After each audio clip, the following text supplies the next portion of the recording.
Shri M Shinas, താങ്കൾക്ക് എന്നെ കേൾക്കാൻ കഴിയുമെന്നാണ് ഞാൻ കരുതുന്നത്. നോക്കൂ, ഇവിടെ ഇപ്പോൾ ആരാണ് ഈ കലാപത്തിന് പിന്നിൽ എന്ന് വരുമ്പോൾ സംശയമുന നീളുന്നത് പാകിസ്ഥാനിലേക്കാണ്. പാകിസ്ഥാനും ജമാഅത്തെ ഇസ്ലാമിയുമാണ് ഇതിന് പിന്നിൽ, ഇതിന്റെ ആസൂത്രകർ എന്ന സംശയം പല കോണിൽ നിന്നും സജീവമാകുന്നുണ്ട്. അസിം മുനീറിന്റെ പങ്ക് സംശയിക്കുന്നുണ്ട്. നോക്കൂ, ബംഗ്ലാദേശിന് എങ്ങനെയാണ് പാകിസ്ഥാനുമായി അടുക്കാൻ കഴിയുക? അവരുടെ വിമോചനത്തിന് ഒപ്പം നിന്ന രാഷ്ട്രത്തിനെതിരെ നിൽക്കാൻ കഴിയുന്ന സാഹചര്യം എങ്ങനെയാണ് സൃഷ്ടിക്കപ്പെടുക? എന്തുകൊണ്ടാണ് അവർ ചരിത്രം മറന്നു പോകുന്നത്? അവരുടെ നരവേട്ടയുടെ ചരിത്രം മറന്നു പോകുന്നത്, സ്ത്രീകളെ പിച്ചു ചീന്തിയ ആ ചരിത്രം മറന്നുകൊണ്ട് ശത്രുപക്ഷത്തേക്ക് മാറാൻ ബംഗാളിന് എങ്ങനെ കഴിയുന്നു? ബംഗ്ലാദേശിന് ബംഗ്ലാദേശിന്റെ ചരിത്രവും ഈ ഹാദിയുടെ ചരിത്രവും, ഹാദിയുടെ രാഷ്ട്രീയ ചരിത്രം പരിശോധിച്ചാൽ തന്നെ കേവലം 32 വയസ്സുള്ളപ്പോഴാണ് അദ്ദേഹം തലപ്പ് വെടിയേറ്റ് കൊല്ലപ്പെട്ടത്. അപ്പോൾ ഡിസംബർ 12 വെടിയേറ്റു. സിംഗപ്പൂരിൽ വെച്ച് ഡിസംബർ 18 അദ്ദേഹം മരണത്തിന് കീഴടങ്ങി. അപ്പൊ ഹാദിയുടെ രാഷ്ട്രീയ ചരിത്രം, ഹാദി ഒരു യാഥാസ്ഥിതിക മുസ്ലിം കുടുംബത്തിലാണ് വളർന്നത്. ഢാക്ക യൂണിവേഴ്സിറ്റിയിൽ നിന്ന് രാഷ്ട്രമീമാംസയിൽ, പൊളിറ്റിക്കൽ സയൻസിൽ ബിരുദം നേടിയിരുന്നു. ബംഗ്ലാദേശിനെ പറ്റി 5-8 പുസ്തകങ്ങൾ അദ്ദേഹം എഴുതിയിട്ടുണ്ട്. സ്വകാര്യ സർവകലാശാലകളിലും കോച്ചിങ് സെന്റേഴ്സിലും ക്ലാസ് എടുത്തിരുന്നു. അപ്പം വിദ്യാസമ്പന്നനാണ് ഹാദി. പക്ഷെ ഹാദി പല കാര്യങ്ങളിലും, ഇപ്പോ ഫോർ എക്സാമ്പിൾ 1971 മുതലുള്ള ബംഗ്ലാദേശിന്റെ ചരിത്രത്തെ അതിനെ അദ്ദേഹം നിരാകരിക്കുന്നുണ്ട്. അതിൽ നിന്നുള്ള വിച്ഛേദം വേണമെന്ന് ആവശ്യപ്പെടുന്നുണ്ട്. അദ്ദേഹം ഒരു ഇസ്ലാമിസ്റ്റ് ലെൻസിലൂടെയാണ് കാര്യങ്ങൾ നോക്കിക്കാണുന്നു എന്നതും ശരിയാണ്. അപ്പോ 2024 ജൂലൈ ഓഗസ്റ്റ് മാസങ്ങളിൽ വിദ്യാർത്ഥികൾ ആരംഭിച്ച പ്രക്ഷോഭം പിന്നീട് BNPയും ജമാഅത്തെ ഇസ്ലാമിയും അതിന്റെ വിദ്യാർത്ഥി വിഭാഗവും ഒക്കെ ഏറ്റെടുക്കുകയും വലിയ തോതിലുള്ള പ്രക്ഷോഭമായി മാറി ആ സർക്കാരിനെ പുറത്താക്കുകയും ഷെയ്ഖ് ഹസീന ഇന്ത്യയിൽ അഭയം തേടുകയും ഒക്കെ ചെയ്തു. ആദ്യ അടിസ്ഥാനപരമായി അവാമി ലീഗ് വിരുദ്ധനാണ്, അതേപോലെ തന്നെ ഷെയ്ഖ് ഹസീന വിരുദ്ധനാണ്.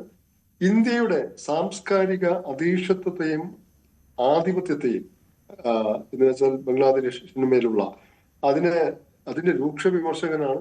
ഗ്രേറ്റർ ബംഗ്ലാദേശ് ആണ് ലക്ഷ്യം എന്ന് പ്രഖ്യാപിച്ചിട്ടുള്ള ആളുമാണ്. 2024 മുമ്പ് BNPയുടെ, ബംഗ്ലാദേശ് നാഷണലിസ്റ്റ് പാർട്ടിയുടെ വിമർശകനുമായിരുന്നു. ഇപ്പൊ ഈ 2024 ജൂലൈ ഓഗസ്റ്റ് മാസങ്ങളിൽ നടന്ന പ്രക്ഷോഭം വിദ്യാർത്ഥികളായിരുന്നല്ലോ മുൻനിരയിൽ. അവരിൽ തന്നെ ആ പ്രക്ഷോഭാനന്തരം എന്താണ് സംഭവിച്ചത്? വിദ്യാർത്ഥികളിൽ 3 ധാരയുണ്ടായി. ഒരു ധാര ഇന്ററിം ഗവൺമെന്റ്, ഇടക്കാല സർക്കാരുമായി ചേർന്ന് പ്രവർത്തിക്കുകയും അതിൽ ഭാഗഭാക്കാവുകയും ചെയ്തു. മറ്റൊരു ധാര ബംഗ്ലാദേശ് നാഷണൽ സിറ്റിസൺസ് പാർട്ടി എന്ന ഒരു പാർട്ടി ഉണ്ടാക്കി. അത് ഇടക്കാല സർക്കാരിൽ ചേർന്നില്ല. മൂന്നാമത്തെ ഗ്രൂപ്പിൽ പെടുന്ന ആളാണ് വധിക്കപ്പെട്ട ഹാദി. അദ്ദേഹം രൂപീകരിച്ച ആദ്യം ബംഗ്ലാദേശ് ഇൻകിലാബ് സെന്റർ രൂപീകരിച്ചു. പിന്നെ ബംഗ്ലാദേശ് ഇൻകിലാബ് മഞ്ച് രൂപീകരിച്ചു. അതൊരു സംഘടനയാണ്, രാഷ്ട്രീയ പാർട്ടിയല്ല. അപ്പൊ ഇതിൽ തന്നെ നമ്മൾ ഹാദിയെ ജമാഅത്തെ ഇസ്ലാമി പിന്തുണച്ചിരുന്നു, മറ്റ് ഹാർഡ്ലൈൻ ഇസ്ലാമിസ്റ്റുകളും പിന്തുണച്ചിരുന്നു. അതേസമയം തന്നെ ഹാദിയുടെ അവസാന കാലത്തെ പ്രഭാഷണങ്ങളും സംസാരങ്ങളും ഒക്കെ സൂചിപ്പിക്കുന്നത് ഹാദി നിലകൊണ്ടത്, ഹാദിയെ കബറടക്കിയത് എവിടെയാണ്?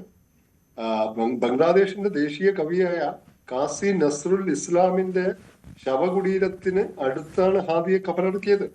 അതുപോലെ ഇൻകിലാബ് മഞ്ചിന്റെ പ്രചോദനവും ഏറ്റവും അധികം പ്രചോദനം ഉൾക്കൊണ്ടിരുന്നത് ഇൻകിലാബ് മഞ്ച് എന്ന സംഘടനയും എന്ന ഗ്രൂപ്പും ഹാദിയും ഉൾക്കൊണ്ടിരുന്നത് കാസി നസ്രുൽ ഇസ്ലാമിൽ നിന്നായിരുന്നു. കാസി നസ്രുൽ ഇസ്ലാം എന്ന് പറഞ്ഞാൽ ബംഗ്ലാദേശിന്റെ ദേശീയ കവിയാണ്. ഒരു ഇൻക്ലൂസീവ് ബംഗ്ലാദേശിന്റെ പ്രതീകമാണ് അദ്ദേഹം. അപ്പൊ ഹാദിയും ജമാഅത്തെ ഇസ്ലാമിയും തമ്മിൽ ഈയിടെ ഉണ്ടായ, ഇസ്ലാമിസ്റ്റ് ഗ്രൂപ്പുകളും തമ്മിൽ ഈയിടെ ഉണ്ടായ ഒരു അഭിപ്രായ ഭിന്നത ഞാൻ പറയാം.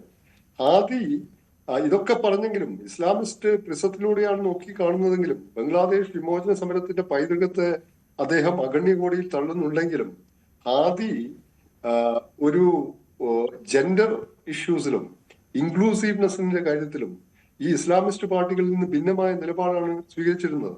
അതുപോലെ തന്നെ ഹാദി ഈ ജൂലൈ ചാർട്ടർ എന്ന് പറഞ്ഞ ഒരു ചാർട്ടർ ഉണ്ടാക്കിയിരുന്നു വിദ്യാർത്ഥി സംഘടന. അപ്പോൾ ഈ ജൂലൈ ചാർട്ടറിന് മേൽ ഈ ഫെബ്രുവരിയിൽ 2026 ഫെബ്രുവരിയിൽ നടക്കാൻ പോകുന്ന തെരഞ്ഞെടുപ്പിന് മുമ്പ് ഒരു റഫറൻഡം നടത്തണമെന്ന ആവശ്യം ഉന്നയിച്ചിരുന്നു ഹാദി. ആ ആ ആവശ്യത്തെ ഏറ്റവും ശക്തമായി എതിർത്തത് BNP എന്ന പാർട്ടിയാണ്.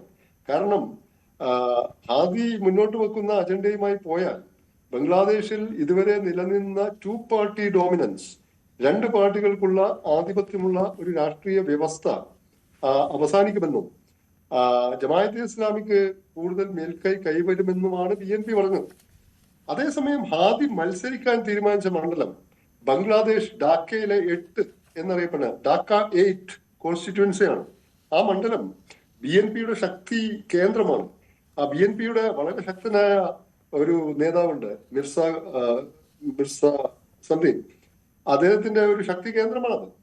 അപ്പോ നേർക്കുനേർ ഹാദിയും BNPയുടെ ഏറ്റവും ശക്തനായ കാളിദാസിയ അതിഗുരുതരമായി രോഗം ബാധിച്ച ആശുപത്രിയിലാണെന്ന് നമുക്കറിയാം. അപ്പോ ഈ നേതാവിന്റെ മണ്ഡലത്തിലാണ് മത്സരിക്കാൻ തീരുമാനിക്കുന്നത്. അപ്പൊ ഹാദി ഒരു സിംഗുലർ പൊളിറ്റിക്കൽ നാരറ്റീവ് ബംഗ്ലാദേശിൽ ആഗ്രഹിച്ചിരുന്നില്ല. അപ്പൊ വളരെ 32 വർഷത്തെ ഹാദിയുടെ കഴിഞ്ഞ ഒരു ഏതാനും 10 വർഷത്തെ രാഷ്ട്രീയ ചരിത്രം പരിശോധിച്ചാൽ ഹാദി ഈ ഒരൊറ്റ ഗ്രൂപ്പിലും പെടാത്ത, പലരോടും അഭിപ്രായ ഭിന്നതകളുള്ള ഒരു ഒരു ഒരു ഒറ്റയാൾ പങ്കനാണ് എന്ന് പറയാൻ പറ്റും. അതുകൊണ്ട് ഇന്ത്യക്ക് നേരെ, ഞാൻ ഈ കാര്യത്തിലേക്ക് കിടക്കട്ടെ, ഇന്ത്യക്ക് നേരെ അതിശക്തമായ വികാരം, ഇന്ത്യാവിരുദ്ധ വികാരം ബംഗ്ലാദേശിൽ ഉണ്ട്. അതിനെ കൂടുതൽ ജ്വലിപ്പിക്കുകയും അതിനെ കൂടുതൽ വിജൃംഭിപ്പിക്കുകയും ചെയ്യുക എന്നത് മറ്റു ചിലരുടെ താല്പര്യങ്ങളാണ്. അപ്പൊ ഇന്ത്യയെ പോലുള്ള ഒരു രാഷ്ട്രം, സമചിത്തതയോടെ വിവേകത്തോടെ ചിന്തിക്കുന്ന ഒരു രാഷ്ട്രം, ഹാദിയെപ്പോലുള്ള അല്ലെങ്കിൽ മറ്റ് വിദ്യാർത്ഥി നേതാക്കൾ ആരെങ്കിലും കൊല്ലപ്പെടുകയും ഇന്ത്യക്ക് നേരെ വിരൽ ചൂണ്ടപ്പെടുകയും ചെയ്യുന്നത് ഇന്ത്യക്ക് ഹിതകരമല്ല, അഭിലഷണീയമല്ല.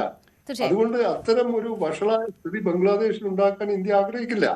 പക്ഷെ ഇന്ത്യക്കെതിരെ ബംഗ്ലാദേശിൽ അതിശക്തമായ വികാരം, പൂർവാധികം ശക്തമായ വികാര വിചാരങ്ങൾ ഉയർന്നു വരണമെന്ന് ആഗ്രഹിക്കുന്ന ശക്തികൾ ബംഗ്ലാദേശിനകത്തും പുറത്തുമുണ്ട്. അവരിലേക്കാണ് സംശയത്തിന്റെ മുനകൾ നീളേണ്ടത് എന്നാണ് എന്റെ അഭിപ്രായം. തീർച്ചയായും അവാമി ലീഗിനെ ഒക്കെ ശക്തമായി എതിർത്തിരുന്നവരാണ്. അത്തരം സൂചനകളൊക്കെ ഉണ്ട്. അതുമായി ബന്ധപ്പെട്ടുള്ള പ്രതികളെ പിടിച്ചിട്ടുണ്ട്. ആ സൂചനകൾ ലഭിച്ചതിന് ശേഷം ഈ ആരോപണ മുനയൊക്കെ ഇന്ത്യയിലേക്ക് വീണ്ടും തൊടുത്തുവിടുന്നതിനുള്ള വളരെ ആസൂത്രിതമായ ശ്രമങ്ങൾ നടക്കുകയാണ്. ശ്രീ ജോസഫ് ആന്റണി